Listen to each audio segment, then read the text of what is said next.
Hello friends, welcome to Anna investment academy. सुप्रभातम। आज की ताज़ा खबर में आपका स्वागत है। ग्लोबल न्यूज़ सबसे पहले शुरुआत करेंगे उसी से, और कुछ इंडिया स्पेसिफिक न्यूज़ और कुछ स्टॉक। अभी रिजल्ट्स का सीजन चल रहा है अभी भी, और कुछ कुछ रिजल्ट्स आ रहे हैं तो उसके ऊपर लास्ट में डिस्कस करने वाले हैं। वीडियो को लास्ट तक जरूर देखिएगा। तो उस एक नॉलेज सेक्शन है, तो उसका उसके लिए क्वेश्चन पहले ही पूछ लेता हूँ मैं कि जैसे एआई का इतना चलन चल रहा है आजकल, right sir? So much talk about AI, right? So if suppose I just want to ask this question to you कि आपको लगता है कि इफ सपोज दिस वीडियो जो मैं बना रहा हूँ ये एआई बना दे, ये जो न्यूज वगैरह है सब एआई बना दे, तो आप लोग फिर भी देखेंगे क्या? कमेंट सेक्शन में जरूर लिखिएगा। और लिखना क्या, जब एक बार लास्ट में नॉलेज सेक्शन के बाद लिखना, देखने के बाद, ठीक है? उसके बाद डिस्कस करेंगे। तो स्टार्ट करते हैं, ग्लोबल न्यूज से बात शुरू करते हैं। तो president Trump is in China, so it was at least till now was suppose to be a very big event. अभी तक तो कुछ ऐसा बड़ा कुछ बिग अनाउंसमेंट्स या मेजर चीजें जो हैं वहां पर ऐसी सॉल्व होती हुई नजर नहीं आ रही। लग रहा था कि ईरान जो स्ट्रेट ऑफ हॉर्मुज वगैरह के ऊपर कुछ कॉन्क्रीट स्टेप्स वगैरह लिए जाएंगे, तो ऐसा कुछ दिख नहीं रहा है। तो जस्ट ग्लोबल न्यूज के बारे में, यूएस न्यूज के बारे में बात करें तो यूएस में तो मार्केट पॉजिटिव थी कल। एंड मतलब IT sector was more up than the overall market. And majorly जो वहां पे फैक्टर जो रहे डिस्कशन के, वही मेजरली न्यूज में चल रहा था। ब्रेंट क्रूड कम नहीं हुआ है, वो 106 के आसपास चल रहा है। तो there was few statements around strait of Hormuz and I will going to discuss that, but उसका इम्पैक्ट ब्रेंट क्रूड पे नहीं हुआ। 10 ईयर जीसेक भी 4.45 4.46 के आसपास है। तो अगेन मतलब इसमें अब वो ये ना कि ये एक ऐसे नंबर, मतलब 4.5 हम डिस्कस करते रहते हैं इंटरनली, एक ऐसा नंबर है यूएस 10 ईयर जीसैक का, जो बाहुबली परिमल यूज्ड टू से। तो उसको ब्रीच अगर वो होता है तो then it becomes very very difficult for the government to sustain those measures कि ये 4.5 से ऊपर रहे। तो फिर they will have to take some drastic steps कि उसको 4.5 से नीचे लाने के लिए, क्योंकि वो उस तरह का interest rates yield for such a indebted nation जिसका इतना बड़ा डेट है, it becomes very very tough for them to manage things. ठीक है, सो वो फैक्टर्स रहेंगे, बट इन्फ्लेशन तो आता हुआ नजर आ रहा है। तो उसके ऊपर इसके चक्कर में जब से वो इन्फ्लेशन के नंबर्स आए हैं ये बढ़ गया है, और वॉर रुक भी नहीं रहा है, क्रूड ऑयल नीचे गिर नहीं रहा है। तो वो सब फैक्टर्स प्ले आउट अगर हो रहे हैं। बाकी कॉमर्स डिपार्टमेंट का भी एक रिपोर्ट आया था कि भाई यूएस रिटेलर्स आर सेइंग कि sales growth has slowed in last 1 month. तो ये सब फैक्टर्स रहे, फिर भी मार्केट ऐसा सेट कि एआई ड्रिवन जो ये टेक ड्रिवन रैली है ना, ये चल ही रही है, ये बहुत अच्छी चल रही है।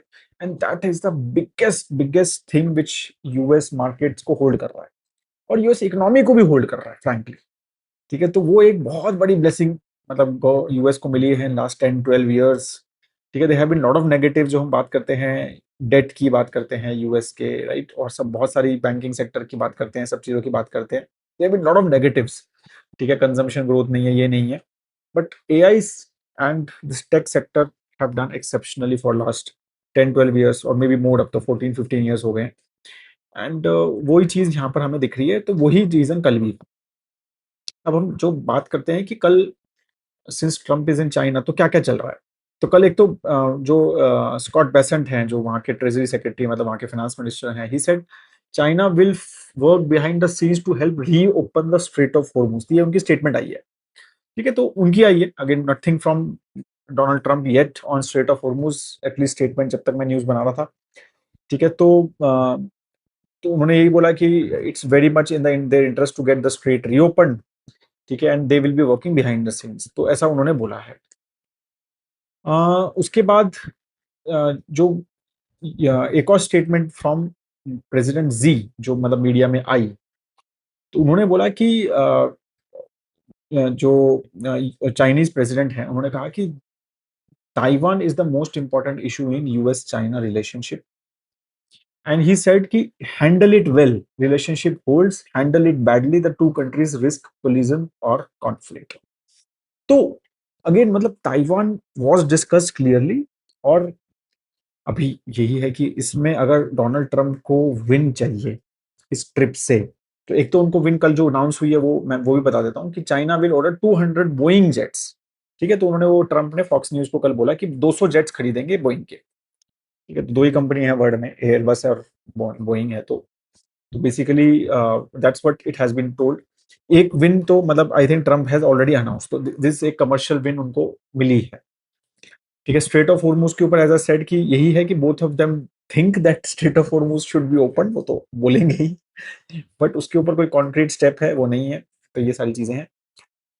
तो Taiwan was discuss and Taiwan is I think a major discussion point और थॉर्न है एक तरह से, क्योंकि यूएस का भी डिपेंडेंस ताइवान पे बहुत ज्यादा है। अगर आपको मैं एक चार्ट दिखाऊंगा and I will make a short also on it, एक वीडियो बनाऊंगा उसके ऊपर कि कैसे यूएस की dependence on Taiwan has increase significantly from import perspective, specially of course in semiconductor, और टीसीएमसी उसका एक पार्ट है। And US leaving Taiwan to China can be a very big risk for them. तो वो सारा चीजें जो है मुझे लगता है कि एक डिफिकल्ट डिस्कशन है which I am sure discuss हुआ है। अब उसका क्या स्टेटस है, कैसे होगा, how will US react to it. और एज आई सेड कि Trump likes wins, so will there be win related to Iran और नॉट, वी डोंट नो। ठीक है, और बाकी चाइनीज प्रेसिडेंट का एक और स्टेटमेंट आया कि China will open wider for US companies, right. तो उन्होंने ये बोला कि भाई हम और ओपन करेंगे अपने आप को, it's a very close country we all know, तो वो भी एक इम्पैक्ट बेसिकली आया। तो ये सारी चीजें न्यूज आई, एज आई सेड कि नथिंग कॉन्क्रीट येट, इधर से सोर्सेज से और कुछ स्टेटमेंट्स आई है, ओनली कॉन्क्रीट यही आया है कि 200 जेट्स खरीदेंगे। बाकी एज सच न्यूज जो है वो थोड़ी ट्रिकल डाउन ही रही है। बाकी I am sure once the Trump is back in US, maybe we will get to know more once he does press conferences and everything. ठीक है, बाकी अब हाँ, जैसे अभी हमारा एक ऑस्टेरिटी का चल रहा है, राइट, बहुत सारी चीजें चल रही हैं, we keep on hearing news की all the ministers and prime minister has reduced their convoy and all these things, work from home थोड़ा बढ़ गया है वापस and all these things, right। तो उसका एक और चीज बताता हूँ, जैसे क्यूबा का एक एग्जांपल मैं कल देख रहा था न्यूज में, तो आपको पता है, आपको वहां का एनर्जी मिनिस्टर हैज सेड कि we have absolutely no fuel. तो one country US is making sure कि Cuba doesn't get oil, no fuel. ठीक है, extensive blackouts and collapsing economy spark unrest in Cuba, that's what the news was.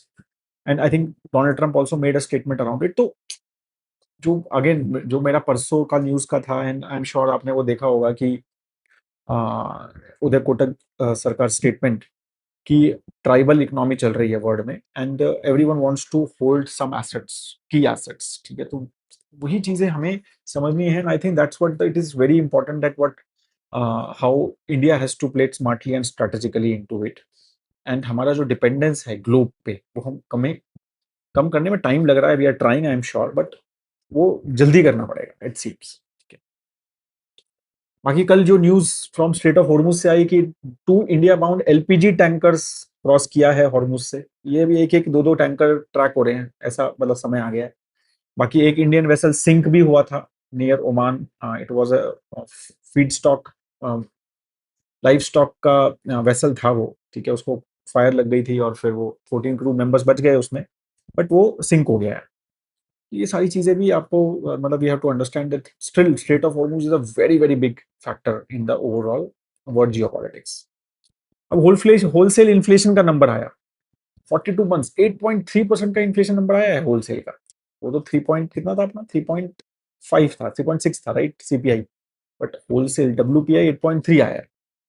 अब उसमें LPG काफी बड़ा factor था, 11% का इन्फ्लेशन है उसका, पेट्रोल 32%, हाई स्पीड डीजल 25%, इन सबके फैक्टर रहे हैं, राइट। एंड वो होलसेल पे इम्पैक्ट हुआ है, कंज्यूमर प्राइस पे तो जब तक गवर्नमेंट पास ऑन नहीं करती तो नहीं दिखेगा, बट वहां हो रहा है, मतलब फैक्टर है। देखो इन्फ्लेशन, गवर्नमेंट अगर पेट्रोल प्राइसेस पास ऑन करती है, 5, 10, 20 रुपए से बढ़ाती है पेट्रोल और डीजल प्राइसेस, इन्फ्लेशन आएगा, इन्फ्लेशन 6-7% पे चला जाएगा, वो क्लियरली यहाँ पर अपने को दिख रहा है।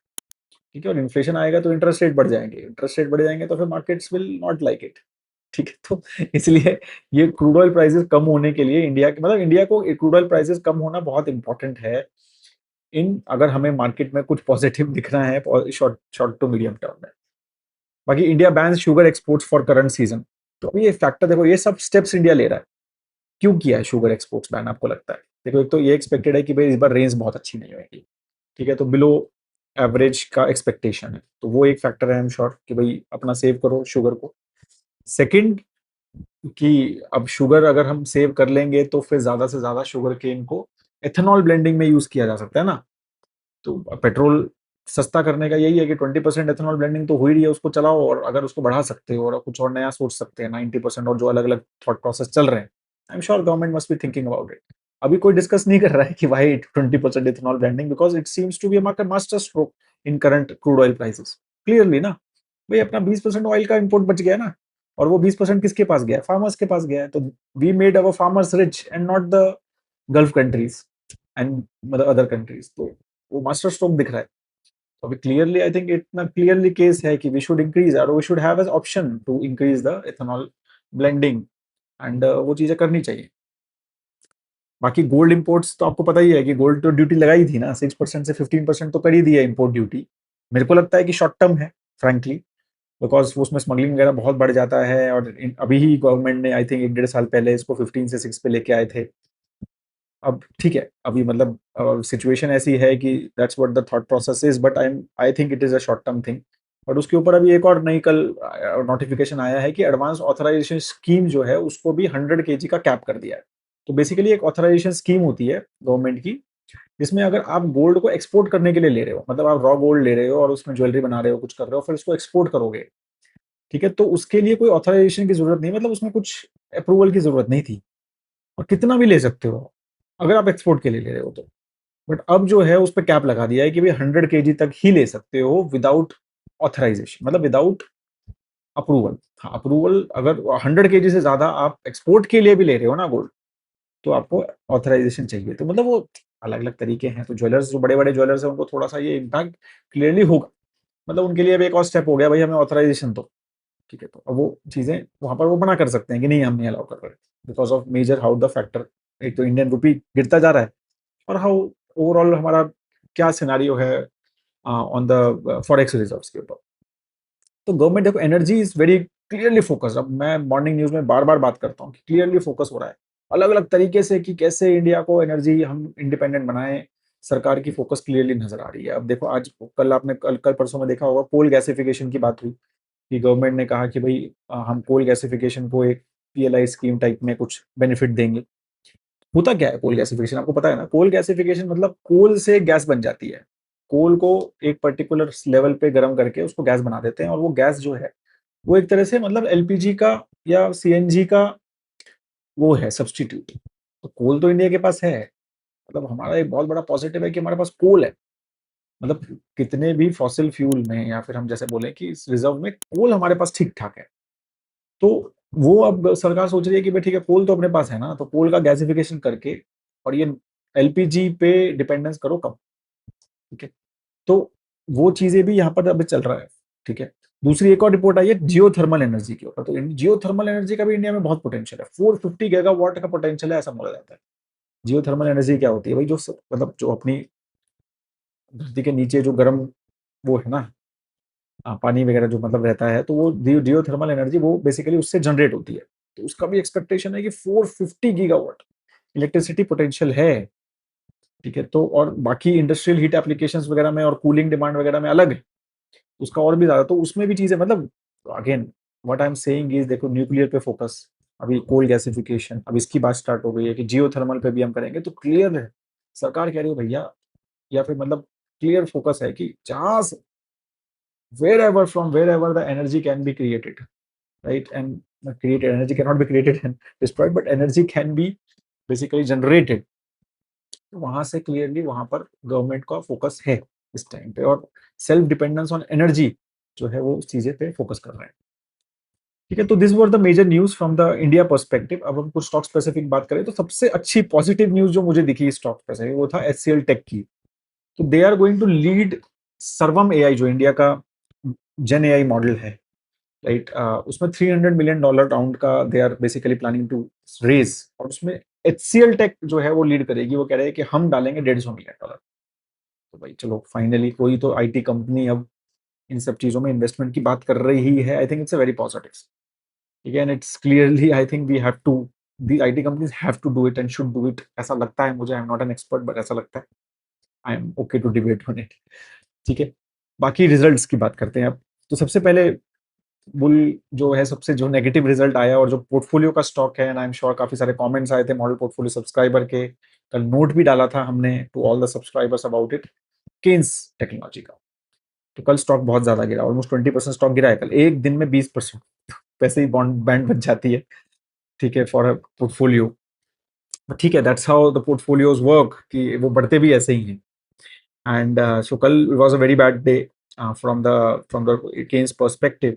तो क्या होगा, रीजन रहा, तो देखो रेवेन्यू तो बढ़ा 26% ईयर ऑन ईयर, तो अच्छा बढ़ा, ऑपरेटिंग एबिटा भी बढ़ा, प्रॉफिट पैट, मार्जिन्स पे जबरदस्त प्रेशर आया है उनका, मार्जिन्स डिक्रीज हुए हैं, डिक्लाइन हुए हैं, 17 का उन्होंने टारगेट दिया है, वो 15.5 हो गए, right, EBITDA margins.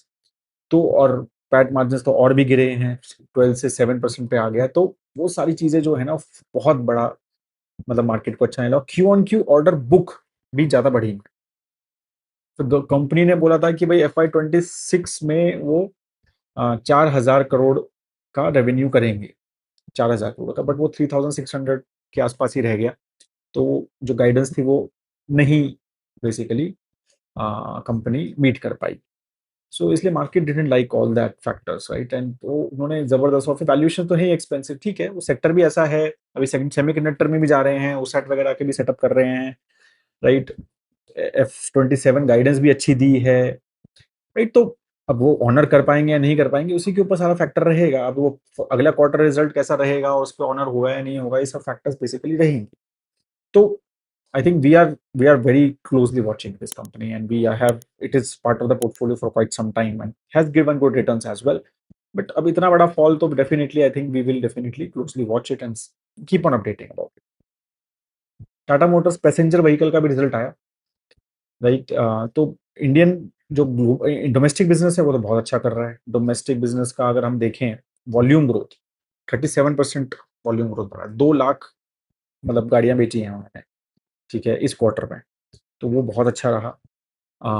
Again same EV market dominance बहुत अच्छा रहा, 40% का मार्केट डोमिनेंस उनका चल रहा है, पाइपलाइन भी बहुत स्ट्रांग है नई गाड़ियां की, राइट। अब नया रेंज वगैरह लॉन्च करने वाले हैं, but JLR is still a drag, ठीक है। तो वही चीज, मतलब अगेन मेरे ख्याल से वो 4 5 6 क्वार्टर हो गए हैं, यही बात चलती जा रही है। फिर उनका जो है हैक हुआ था system and all those thing, जो साइबर अटैक हुआ था बेसिकली, तो वो सारे फैक्टर्स अभी भी प्ले आउट हो रहे हैं, ठीक है। फिर US टैरिफ का pressure, Chinese market is also not doing well, China में उनकी काफी बड़ी सेल होती है, राइट। तो जैगुआर मॉडल्स वगैरह is Jaguar is not still doing well, right. तो वो मेजर फैक्टर मार्केट का रहा नेगेटिव का, इसका overall 11% basically revenue D growth है इन जैगुआर। फिर उसकी वजह से क्या हो रहा है कि डेट बढ़ रहा है, ठीक है, 30,000 करोड़ का नेट डेट जो है वो बढ़ रहा है, तो वो भी एक फैक्टर जो है चल रहा है।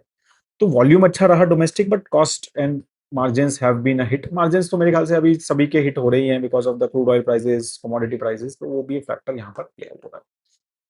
वोल्टास की भी सिमिलर स्टोरी है, वोल्टास का भी रिजल्ट कल आया था, तो रेवेन्यू हार्डली 2.5% बढ़ा है, ठीक है, एक्सपेंसेस ज्यादा बढ़े हैं, नेट प्रॉफिट बहुत ज्यादा गिरा है, 52% गिरा है, ठीक है। Again because of the unseasonal rains, फरवरी मार्च बहुत अच्छे नहीं रहे AC कंपनीज के, और मतलब हमने देखा भी मार्च में तो काफी बारिश वगैरह कई जगह पे हुई है, टिपिकली उस टाइम पे ही रिटेलर्स जो है अपनी इन्वेंट्री बढ़ते हैं, ये सब करते हैं, but I think March season didn't allow that, ठीक है। तो उसके चक्कर में क्या है, मार्जिन स्क्वीज हो गया।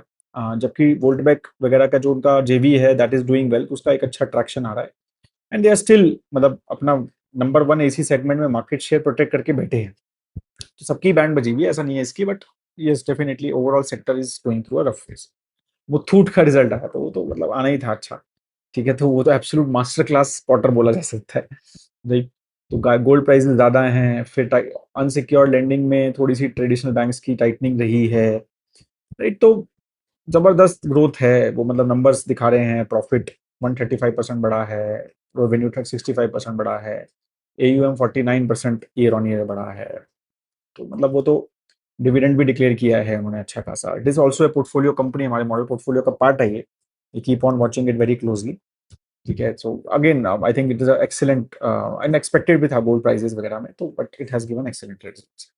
विशाल मेगा मार्ट का रिजल्ट भी आया, क्यू ऑन क्यू थोड़ा सा प्रॉफिटेबिलिटी ड्रॉप वगैरह रही, बगैर सीजन का भी एक फर्क है, दिसंबर क्वार्टर काफी अच्छा दिवाली वगैरह के चक्कर में रीजन रहता है, तो वो थोड़ा profitability drop and margin squeeze थोड़ा सा एक मुझे लगा कि फैक्टर रह सकता है। बाकी same store sales growth was good, 13% थी, right. And but net profit अगर हम देखें क्यू ऑन क्यू तो 46% गिरा है दिसंबर क्वार्टर के हिसाब से। बाकी ईयर ऑन ईयर बहुत अच्छा है, 45% बढ़ा है, राइट। बट वो थोड़ा सा एक मार्केट को may not like it, but तो इसलिए पता चलता है कि भाई सीजनैलिटी काफी इंपॉर्टेंट है कंपनी के लिए।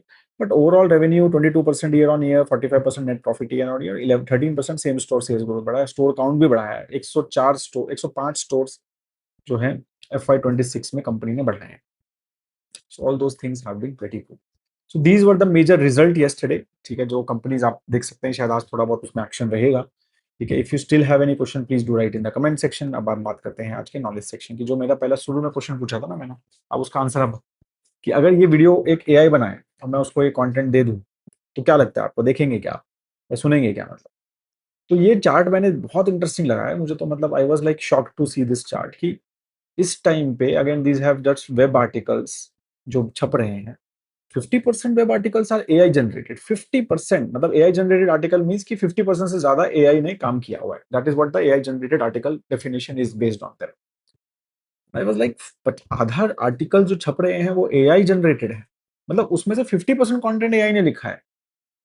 सो that is very concerning, right. So मतलब बेसिकली ऐसा तो नहीं है गार्बेज इन गार्बेज, मतलब ह्यूमंस सिर्फ आधे ही आर्टिकल लिख रहे हैं ना। अगर ऐसा ही चलता रहा तो और भी कम होता जाएगा। अगर ह्यूमंस के आर्टिकल्स लिखना ही बंद कर देंगे तो that creativity, that different thought process, just out of the box thinking, ठीक है, और हम सब सिर्फ वही एसईओ एसईओ मतलब वो थॉट प्रोसेस चलता ही रहेगा। सो देन इट बिकम्स, मतलब फिर आई डोंट नो यार, एआई क्या मतलब, अब वो डेटा वही डेटा एआई ही डेटा क्रिएट कर रही है और एआई ही उसको यूज कर रही है और फिर उसी के ऊपर आई डोंट नो, मतलब I am not an expert of this tech, बिल्कुल भी नहीं पता है मुझे। एक्सपर्ट तो क्या मतलब, बेसिक भी नहीं पता है। But I just want to understand people. I'm sure some people who are watching are have much better understanding in AI than me. But तो क्या आपको लगता है कि क्या ये मतलब एआई ड्रिवन आर्टिकल्स छपते जा रहे हैं और वही उसको सोर्स कर रहे हैं, एआई को वही उसको सिखा रहे हैं? सो इजंट इट, मतलब मुझे जो आता है मैं ही लिख रहा हूँ और फिर मैं ही उसको लर्न कर रहा हूँ, मैं उसी से सीख रहा हूँ, तो मैं सीख पाऊंगा क्या कुछ, मतलब I be able to improve much? और या फिर अगर गार्बेज है उसमें और उसमें डेटा ठीक नहीं है और पहले वाला एआई बहुत अच्छा नहीं है, डेटा गलत है, तो गार्बेज इन गार्बेज आउट तो नहीं हो रहा है, तो डेटा सही आ रहा है क्या? आई डोंट नो, मतलब that's what I was thinking and I thought that. तो बताओ आप सब लोग क्या आपको लगता है इस सब चीजों में? ठीक है, so that is all guys, thank you so much for your time and have a great Friday. तो शाम को मिलेंगे आज अपन सत्संग में। अगर आप सत्संग देखते हैं तो प्लीज डू चेक, और नहीं देखते तो चेक करो एक बार, इंटरेस्टिंग रहता है काफी। शाम को बात करेंगे, लाइव सेशन रहेगा मेरा परिमल का, होपफुली दोनों रहेंगे, मतलब होपफुली, अगर सब कुछ ऐसा नहीं रहा तो। ठीक है, तो let's see, have a great time है दोस्तों। जय हिंद।